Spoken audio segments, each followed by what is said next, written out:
Steve is over here working the weather map.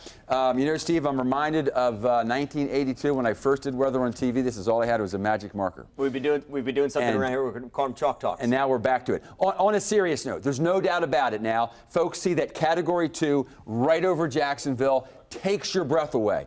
But let's emphasize, it's not like that's for tomorrow. That's 5 days off. There's still a lot of ifs. And a lot of those ifs come with a lot of variables. One of the big variables we've been focusing on is the high pressure that is pretty much located in the western Atlantic, and it's keeping Dorian to South Florida. But just like everything in weather, that's going to move too as well. So that expected over the next few days to move east. And it's going to move east slow because of a front.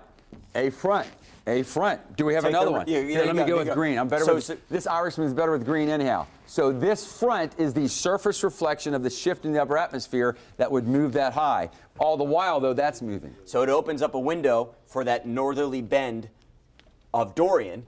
And now that window, the iffiness comes in is how far west does that northerly bend go? How pretty much up the spine of Florida go, or maybe some trends keep it on the eastern coast. So with the high moving, the speed of the high moving east, the speed of Dorian moving west, the approach of the front, it's all kind of a race. In many ways, folks, if you're wondering, we think the front is the decision maker. Now, and this, I think, is a good example of why we look at the global models, because this is where the front's going to be in 5 days in Arkansas. Right now, this front is just passing Seattle.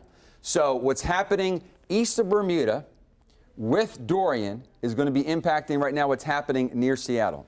That's the global nature of this. And we're going to try to nail it down to 50 miles. But we're not going to give up. We're going to keep working on it.